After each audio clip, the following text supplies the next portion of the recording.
बच्चों, आशा है आप लोग सभी ठीक होंगे। आज हम कक्षा 12 की भौतिक विज्ञान की पिछली क्लास से आगे की शुरुआत करेंगे। पिछली क्लास में हम पढ़ रहे थे विद्युत धारा के विषय में और कुछ टॉपिक हमने उसमें पूरे कर दिए थे। आपसे पिछली बार की तरह एक बार फिर से अनुरोध रहेगा कि अपने नोटबुक जरूर हाथ में रखें, केवल सुनते न रहें, इसको नोट जरूर करें जो भी आप पढ़ेंगे क्लास में। तो चलते हैं बोर्ड पे। तो कक्षा 12 भौतिक विज्ञान में हम विद्युत धारा चैप्टर में जो पहला पढ़ा था उसको थोड़ा सा रिमाइंड कर लेते हैं। हमने सीखा था विद्युत धारा किसे कहते हैं, यह सब आप रिमाइंड करते जाएंगे। मात्रा क्या था, विद्युत धारा की दिशा क्या थी, विद्युत धारा सदिश राशि है अदिश राशि।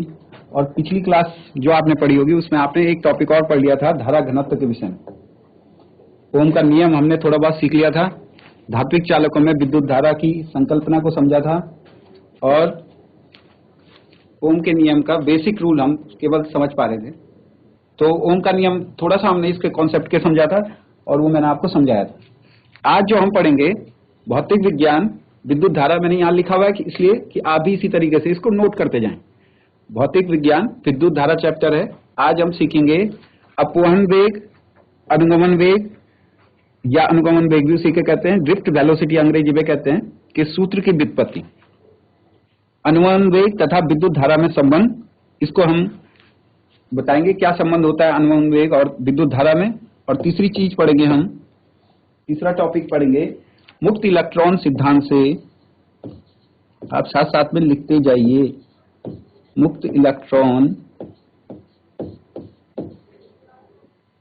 सिद्धांत से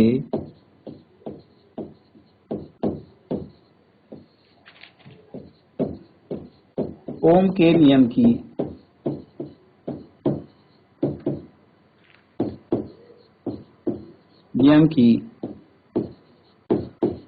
उपपत्ति।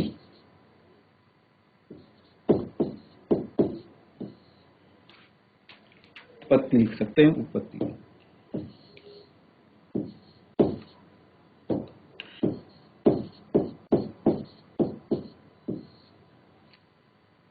ठीक है। अनुगमन वेग के सूत्र की व्युत्पत्ति, अनुगमन वेग तथा विद्युत धारा में संबंध, मुक्त इलेक्ट्रॉन सिद्धांत से ओम के नियम की व्युत्पत्ति। अब बेटा यहाँ पे हम एक फिजिक्स जो समझेंगे मुक्त, अभी तक हम ओम के नियम को ऐसा समझ रहे थे V is proportional to I, लेकिन हमने वहां पे एक कंडीशन समझी, जब क्या हो भौतिक दशाएं यानी कि ताप, क्षेत्रफल, लंबाई आदि कांस्टेंट रहती हैं, बदलती नहीं है, तब क्या होता है V प्रोपोर्शनल होता है I के चालकों में। अब आप इसको, आज हम इसके फिजिक्स को समझ पाएंगे कि कैसे ऐसा होता है। बड़ा इंटरेस्टिंग सा टॉपिक है, आप ध्यान दीजिए क्लास में तो आपको आगे समझ में आएगा। तो सबसे पहले चलते हैं अपवहन वेग के सूत्र की व्युत्पत्ति में। अनुगमन वेग के सूत्र की व्युत्पत्ति।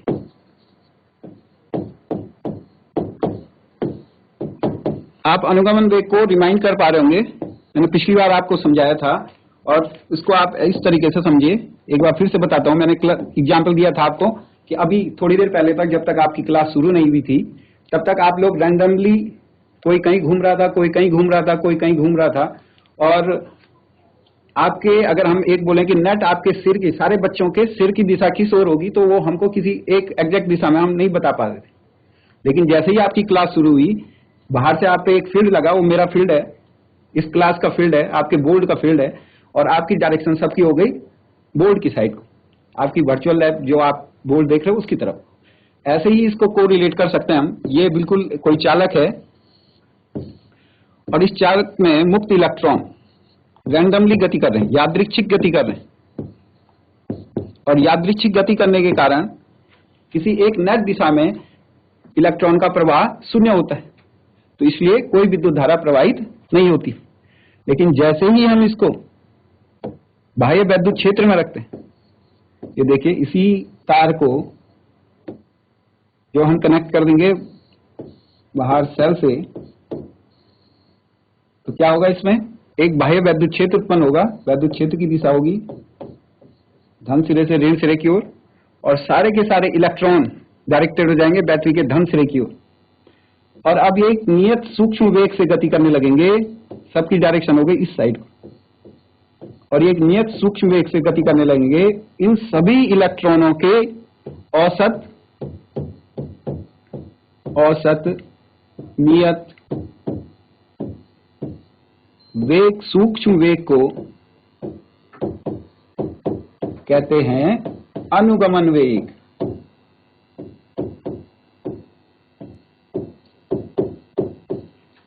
पहले जब तक कोई डायरेक्शन नहीं थी, कोई बैटरी नहीं जुड़ी थी, रैंडमली इधर उधर गति कर रहे थे, तब हमने उसको कहा था यादृच्छिक गति।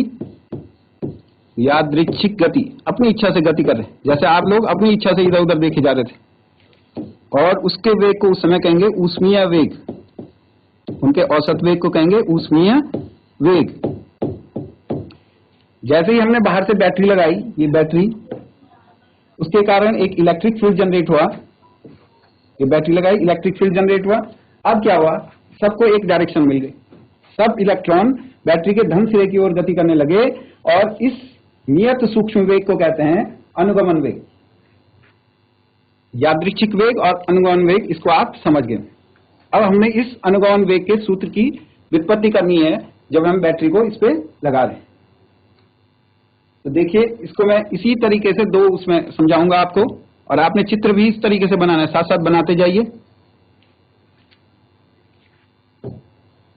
देखिए, ये पहला इलेक्ट्रॉन है, सपोज करो इसका वेग u1 है, u2, u3, u4 और सो ऑन, इस तरीके से n इलेक्ट्रॉन्स के बारे में हम बात कर रहे हैं अभी, और n इलेक्ट्रॉन्स। जब हमने इस पे बाह्य वैद्युत क्षेत्र लगाया तो इलेक्ट्रॉनों का वेग v1, v2, v3, v4, v5, vn।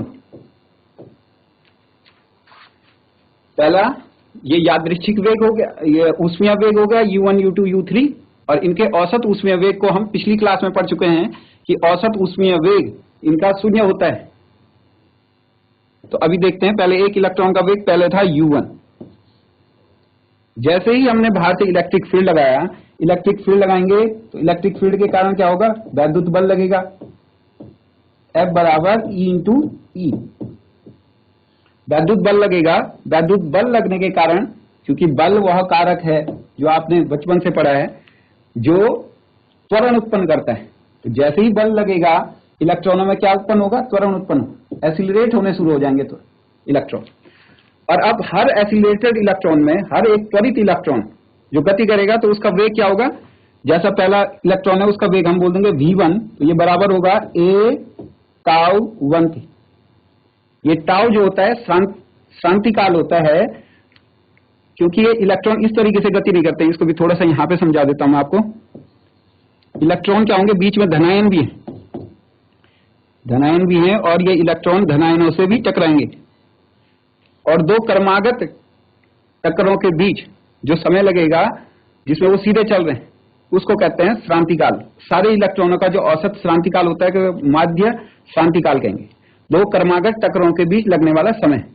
तो ये टाउ1 है, और v1 हो गया a टाउ1।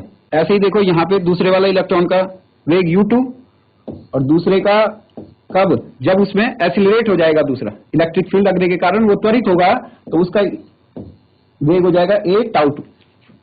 इस तरीके से u1, u2, u3, un लिख देते हैं, और इसी प्रकार n इलेक्ट्रॉनों का वेग a टाउ n। अगर आप मेरी बात को समझ पा रहे होंगे तो मैं केवल दो कंडीशन आपको समझा रहा हूं। एक, पहला, जबकि हमने उसमें बैटरी नहीं लगाई है, कोई इलेक्ट्रिक फील्ड नहीं दिया है वैद्युत क्षेत्र बाहर से, उस समय इलेक्ट्रॉन यादृच्छिक गति कर रहे हैं और उनका वेग u1, u2, u3। एक इंटरेस्टिंग बात यहाँ पे और बता दूं मैं आपको कि इस समय इनका वेग होता है 10⁵ मीटर पर सेकेंड।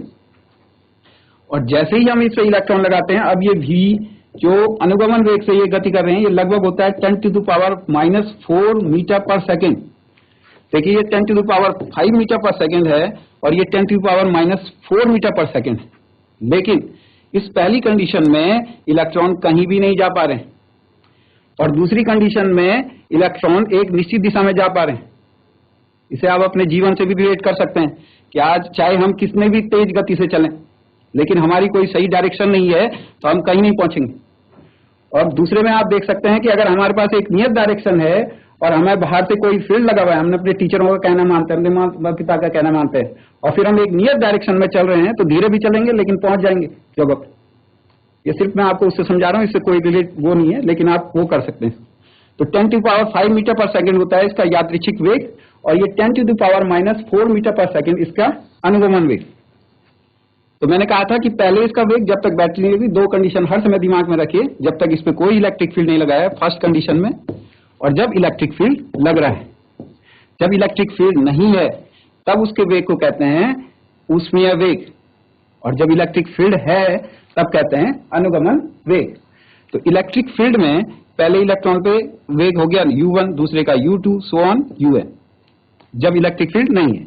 और जब इलेक्ट्रिक फील्ड है तो इलेक्ट्रॉन त्वरित हो गया, क्योंकि उस पर इलेक्ट्रिक फील्ड के कारण विद्युत बल लगा, विद्युत बल के कारण इलेक्ट्रॉन त्वरित हुआ, और त्वरित के कारण वेग हो गया v1, v2, v3, और ये v होगा a⁻1, a⁻2, a⁻n।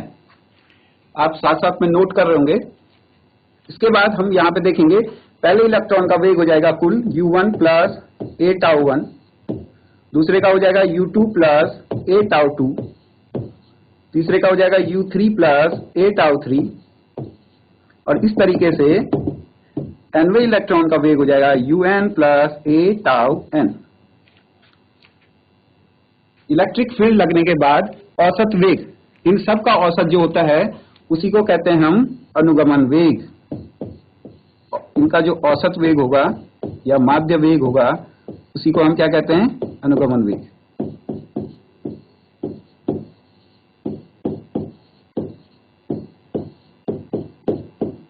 अब इसका औसत निकालते हैं। ये तो आप गणित की वो है, आराम से निकाल सकते हैं आप। औसत देखिए, क्योंकि सबके औसत वेग को अनुगमन के कहते हैं, इसलिए हम VD के, एक चीज ध्यान रखना, ये वेक्टर होगा बेटा, इसमें सारा वेक्टर है, क्योंकि वेग वेक्टर राशि होती है। VD बराबर अनुगमन वेग, सारे उनका औसत u1 plus a⁻1 plus u2 plus a⁻2 plus u3 plus a⁻3 plus so on un plus a⁻n और अपॉन n। अनुगमन वेग सारे का वेग बटे कुल इलेक्ट्रॉन n। तो VD इज इक्वल टू, इसको सेपरेट सेपरेट लिख देते हैं, u1 plus u2 plus so on un upon n plus a⁻1 plus a⁻2 plus so on a⁻n upon n।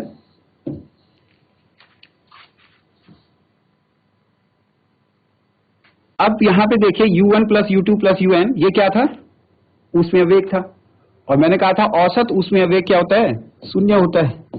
ये हो गया 0, पिछली क्लास में भी हम पढ़ चुके हैं इसको। और इसको लिख सकते हैं हम, a कॉमन ले लेंगे सब में, और अंदर बचेगा τ1 plus τ2 plus so on τn upon n। ठीक है, इसको कहेंगे, जो ये बचा हुआ है, माध्य शांति काल। तो माध्य शांति काल को हम टाउ बार से रिप्रेजेंट करते हैं, टाउ बार, इसको इधर लिख देते हैं।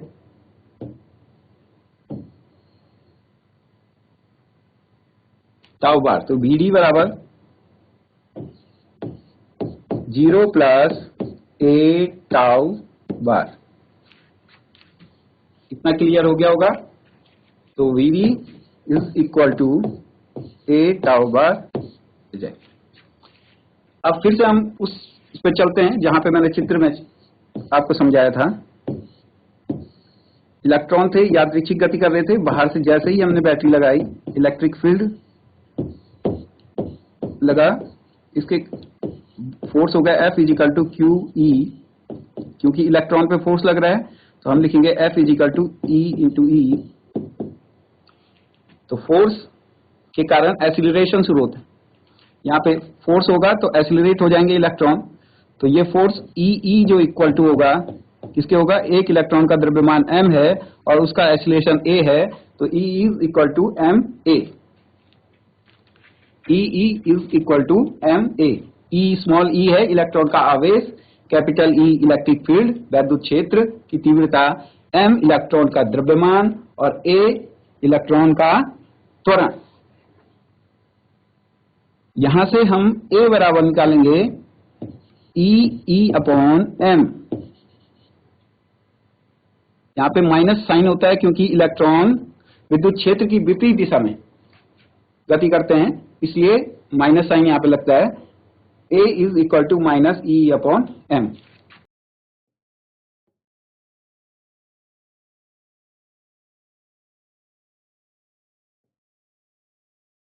तो Vd की इक्वल टू हो जाएगा, A की जगह लिख देंगे minus E upon m into tau बार।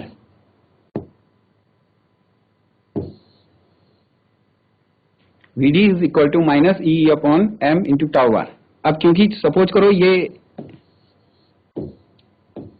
L लंबाई थी पूरे तार की और इसके सिरों पे जो विभवांतर है वो V है, तो E इज इक्वल टू होगा V अपॉन L। तो Vd का एक और फॉर्मूला हमारे पास होगा, E को रिप्लेस करेंगे माइनस E को रिप्लेस करेंगे V अपॉन L से mL इंटू टाउ बार।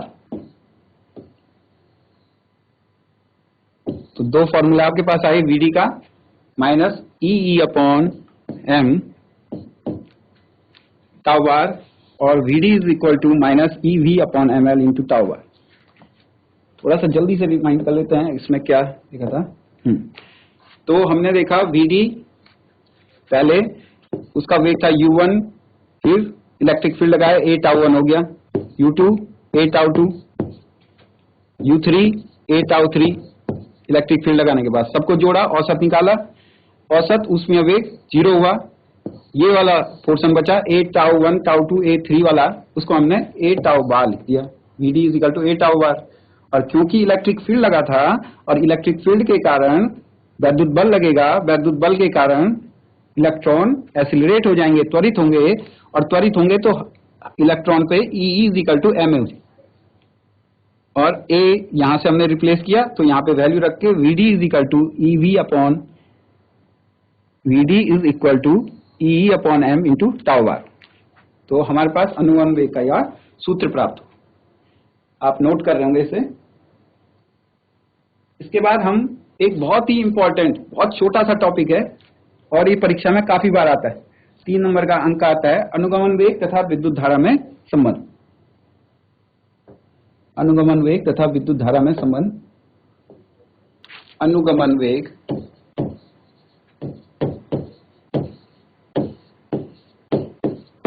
तथा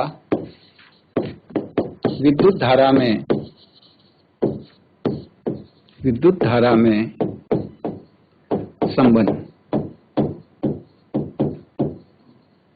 अनुगमन वेग तथा विद्युत धारा में संबंध। बच्चों, कई बार मैंने देखा है बच्चे कंफ्यूज करते हैं, परीक्षा में जब देखते हैं तो उनको कंफ्यूज, क्योंकि उस दिन तो आपने सब कुछ पढ़ा होता है तो कंफ्यूज हो जाते हैं। तो कैसे करना है इन डेरिवेशनों को करते समय, एक थोड़ी सी ट्रिक बताता हूं मैं आपको।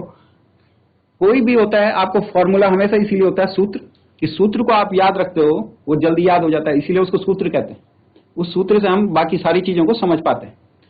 तो सूत्र तो आपको याद रहता है, लेकिन पढ़ते समय कभी कंफ्यूज हो जाता है, कभी कोई शब्द है, कभी कोई शब्द है, तो उसको कैसे याद रखेंगे। पहले आप उसको जैसे जो जो इंपॉर्टेंट शब्द हैं उनके सिंबल्स लिख दीजिए। अनुगमन वेग है Vd, विद्युत धारा किससे रिप्रेजेंट करते हैं, I। अब अगर आपको I याद है तो आपको पता होता है I is equal to Q upon T। आवेश प्रवाह की दर को विद्युत धारा कहते हैं। और जिसको इतना समझ में आ गया और उसने पढ़ा है घर पे और वो समझ चुका है इसके कॉन्सेप्ट को, तो आराम से इसको कर लेगा, कोई कंफ्यूजन नहीं। तो इस तरीके से जो भी होते हैं डेरिवेशन, उसमें पहले सिंबलों को लिख दिया कीजिए रफ में, और उसके बाद एक बार आपके दिमाग में जब आएगा तो आप रिमाइंड कर पाएंगे उसको परीक्षा। कोशिश करके देखिए। Vd अनुगमन वेग IQT। अब इसका एक फॉर्मूला जो हम लास्ट में डिराइव करेंगे उसको हम समझेंगे, लेकिन यहां से शुरू करते हैं। विद्युत धारा, विद्युत धारा क्या होती है? आवेश प्रवाह की दर को विद्युत धारा कहते हैं। ये कोई चालक है जिसकी लंबाई L, इसका परिच्छेद क्षेत्रफल A है, परिच्छेद क्षेत्रफल A है। तो चालक का आयतन क्या हो गया? चालक का आयतन हो जाएगा क्षेत्रफल गुणा लंबाई AL। माना एकांक आयतन में, तार के एकांक आयतन में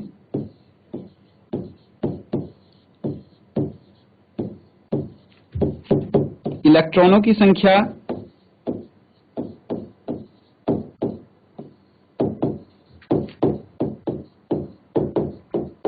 बराबर N है। अब ये सब हम क्यों कर रहे हैं? क्योंकि हमको हिंट यहां से मिली, आवेश I is equal to q upon t होता है। I is equal to q upon t आवेश प्रवाह की दर को कहते हैं। और Q क्या होता है? N इंटू ई। N क्या है? इलेक्ट्रॉन की संख्या। लेकिन यहाँ पे हम N क्या कह रहे हैं? एकांक आयतन में इलेक्ट्रॉन की संख्या, पर हमको पूरे चालक में इलेक्ट्रॉनों की संख्या चाहिए, तो इसीलिए हमने आयतन निकाला। पहले हमने कहा आयतन कितना है, और फिर आयतन के बाद हमने देखा कि एकांक आयतन में इलेक्ट्रॉनों की संख्या N है। तो एकांक आयतन में इलेक्ट्रॉनों की संख्या N है, तो पूरे आयतन AL आयतन में इलेक्ट्रॉनों की संख्या क्या होगी?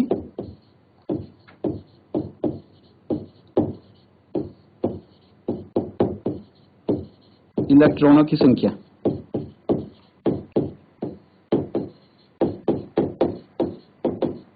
कोशिश कीजिए सोचने की, शाबाश।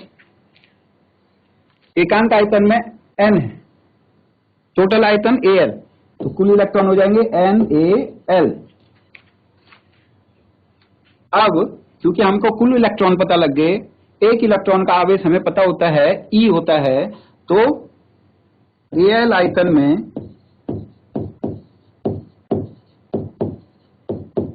कुल आवेश Q बराबर हो जाएगा NaL इंटू E। अगर हम इसको पहली समीकरण मानते, ये दूसरी समीकरण हो जाएगी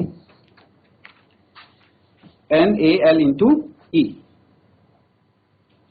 कैसे किया था? पहले हमने इसको लिखा, अब यहां से अभी तक तो हमारे पास ये कुछ आया है, VD और I कहीं दिखाई नहीं इसमें, तो वो हमको करना पड़ेगा। I से शुरू कर रहे थे हम, I is equal to q upon t. अब क्या है? VD क्या है? जब इलेक्ट्रॉन एक सिरे से दूसरे सिरे पे प्रवेश करेंगे, तो जिस नियत सूक्ष्म वेग से वो गति करते हैं, उसी को हम क्या कहते हैं? अनुगमन वेग कहते हैं। अनुगमन के वेग कहते हैं। तो हम इसको VD कितना हो जाएगा? ये L था, L लंबाई का तार। सपोज करो इसको पूरे यहां से चलने में औसत समय लगा T, तो वो औसत वेग VD बराबर क्या होता है? L upon T. यहां से T इज इक्वल टू हो जाएगा L upon VD, equation number 2। समय हो गया L अपॉन VD, और Q इज इक्वल टू आया था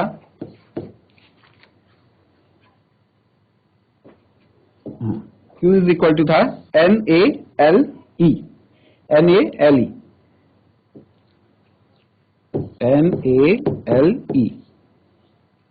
ये कौन सी समीकरण थी? ये दूसरी थी, तो ये तीसरी हो जाएगी, ये हो जाएगी तीसरी समीकरण। अब समीकरण 1, ये दूसरी थी। समीकरण 1 थी I is equal to q upon t, ये 1 थी। आपने पहले लिखा हुआ है तो दोबारा मत लिखना, मैं तो सिर्फ क्लियर करने के लिए लिख रहा हूं। पहला ये किया था हमने शुरू, Q is equal to NaLe, ये आया हमारे पास, और हमने यहां से T इज इक्वल टू निकाला L अपॉन VD।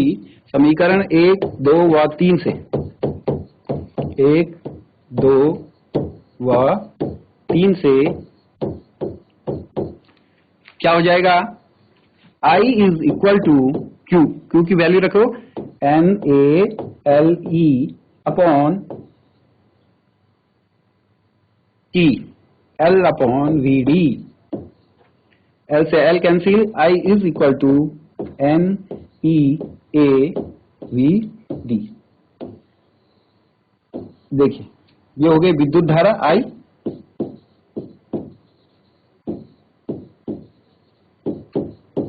n क्या था, एकांक आयतन में इलेक्ट्रॉनों की संख्या, E इलेक्ट्रॉन का आवेश, A तार का परिचय क्षेत्रफल और VD अनुगमन वेग। इस प्रकार हमने अनुगमन वेग तथा विद्युत धारा में संबंध भी ज्ञात किया। कहां से शुरू किया था, फिर से ध्यान से सुनिए। तार है L लंबाई का तार, A उसका परिचय क्षेत्रफल, हिंट हमको मिली अनुगमन वेग तथा विद्युत धारा। हमने विद्युत धारा का सूत्र लिखा, आवेश प्रवाह की दर Q/T। तो हमें पहले Q निकालना है, आवेश कितना है कुल, आवेश हमने निकाला। हमने कहा एकांक आयतन में इलेक्ट्रॉनों की संख्या हो गई n, पूरा आयतन हो गया A × L, तो इसलिए AL आयतन में इलेक्ट्रॉनों की संख्या NaL। AL आयतन में कुल आवेश हो जाएगा, आवेश क्या होता है, Q = N × E, इलेक्ट्रॉन की संख्या गुणा गया इलेक्ट्रॉन का आवेश, तो ये है NaL × E। इसके बाद हमने उसी को फॉर्मूले में ये देखा कि इसने L समय में औसत समय T लगा इसको पार करने में, L लंबाई के तार को, और उस जिस वेग से उसने गति करी होगी उसी को हम अनुगमन वेग कहते हैं। जब बैटरी लग जाएगी इसमें, ये तो अब आपको अंडरस्टूड है, इसलिए मैं बार बार बना नहीं रहा हूं। अनुगमन वेग से गति करेगा तो T = VD = L/T, तो T = L/VD। फिर हमने तीनों समीकरण को कंबाइन करके पहली समीकरण में Q और T की वैल्यू रखी और हमारे पास समीकरण आई I = NeA/VD। तो आप ये समझ गए होंगे, नोट भी आपने कर लिया होगा। अब हम चलते हैं अगले उस पे, अपने लास्ट टॉपिक पे, मुक्त इलेक्ट्रॉन सिद्धांत से ओम के नियम की व्युत्पत्ति। तो बेटा ये बहुत ही अच्छा कॉन्सेप्चुअल है, इसको हम समझ पाएंगे। अभी तक तो हम पढ़ रहे थे कि V = I होता है जब भौतिक दशाएं में कोई परिवर्तन ना हो, लेकिन हम उसको केवल पढ़ रहे थे। आप समझ पाएंगे कि ऐसा क्यों होता है। पिछले वाले कॉन्सेप्ट से इसको शुरू करते हैं, इसीलिए हमने पहले दो चीजें पढ़ी थी, जहां से हम आगे बढ़ पा रहे हैं। इसलिए बेटा स्टेप वाइज हमको पढ़ना चाहिए, किसी चीज को हम जंप नहीं कर सकते। अभी तक हमने पढ़ा था पहले अनुगमन वेग का सूत्र VD अनुगमन वेग का सूत्र था EV/ml। सबसे पहले हमने आज यही डेरिवेशन किया था, आपको ध्यान होगा, इसको समीकरण नंबर 1 में अनुगमन वेग का सूत्र VD = EV/ml। उसके बाद हमने अनुगमन वेग और विद्युत धारा में संबंध पढ़ा, I = NeA/VD, समीकरण नंबर 2। आशा है कि आप इन सभी सिंबलों को समझ पा रहे होंगे। एक बार मैं फिर से बोल देता हूं, क्योंकि VD अनुगमन वेग होता है E इलेक्ट्रॉन का आवेश, V चालक के सिरों पर लगने वाला विभवांतर, टाउ बार जो श्रांति काल होता है, माध्य श्रांति काल, M इलेक्ट्रॉन का द्रव्यमान, L तार की लंबाई, I विद्युत धारा, N एकांक आयतन में इलेक्ट्रॉनों की संख्या, E इलेक्ट्रॉन का आवेश, A परिचय क्षेत्रफल और VD अनुगमन वेग। तो ये दोनों अभी हमने पहले, सबसे पहले जब क्लास शुरू की थी तो यही पढ़ा था कि अनुगमन वेग का सूत्र निगमित किया था, इस पे हम पहुंचे थे। उसके बाद हमने विद्युत धारा तथा अनुगमन वेग में संबंध ज्ञात किया। इसी के आधार पर हम अब समझ पाएंगे बेटा कि मुक्त इलेक्ट्रॉन सिद्धांत से ओम के नियम। ये कोई नया सिद्धांत नहीं है, मुक्त इलेक्ट्रॉन सिद्धांत जो अभी तक सारा हम पढ़ रहे थे कि इलेक्ट्रॉन किस तरीके से हम उसको मुक्त इलेक्ट्रॉन, मैंने पहली क्लास में आपको पढ़ाया था कि कौन से मुक्त इलेक्ट्रॉन होते हैं, क्या होते हैं, वो सब आप रिमाइंड कर सकते हैं। अब यहाँ पे हम क्या करेंगे, I = NeA/VD, इस समीकरण 2 में VD की वैल्यू रख देंगे। I = हो जाएगा NeA/VD, कितना है समीकरण 1 में, EV/ml, EV/ml। बस अब ये देखिए यहाँ पे इसको सॉल्व करेंगे तो ये हो जाएगा देखिए V को मैं यहाँ यही रहने दूंगा, बाकी सब शिफ्ट कर दिया, एक साइड V रहने दिया, तो क्या बचा, V/I किया मैंने, V/I, V को एक साइड रखा, बाकी I को बटे मिलाया, तो इधर इक्वेशन बनेगी ml/ne²τA। बस अब बेटा इसको ध्यान से समझो, अगर किसी चालक के तापमान, लंबाई और क्षेत्रफल में परिवर्तन ना करें तो क्या होगा, इलेक्ट्रॉन का द्रव्यमान तो कांस्टेंट रहता ही है, वो तो कांस्टेंट है, इलेक्ट्रॉन का आवेश भी कांस्टेंट होता है। अगर हम तापमान में परिवर्तन न करें तो प्रति एकांक क्षेत्रफल में मुक्त इलेक्ट्रॉन की संख्या भी कांस्टेंट होती है। बस टाउ बार भी अगर तापमान में परिवर्तन न करे तो श्रांति काल भी कांस्टेंट रहेगा। अब देखो L को कांस्टेंट रखा, A को कांस्टेंट रखा, M कांस्टेंट होता ही है, E कांस्टेंट होता ही है, N कांस्टेंट है ही, और अगर हम तापमान को कांस्टेंट रखें तो टाउ भी कांस्टेंट होगा, इसलिए सारी राशि क्या हो जाएगी, कांस्टेंट होगी। V upon I is equal to constant, उसी को हम कहते हैं प्रतिरोध। और यही क्या था, ओम का नियम था। तो बच्चों आपने ये सब समझा होगा। तो आपने जो क्लास में नोट किया होगा उसमें हमने अनुगमन वेग, विद्युत धारा में संबंध और उसके बाद ओम के नियम की व्युत्पत्ति पढ़ी। एक चीज जरूर ध्यान रखना, ओम का नियम चालकों के लिए ही वैलिड होता है और V is proportional to I कब होगा, जब चालक की भौतिक दशाओं में तापमान और लंबाई, क्षेत्रफल आदि में परिवर्तन न हो। आप सभी लोग इसको घर पे पढ़ें और नोट जरूर करें। थैंक यू वेरी मच बेटा।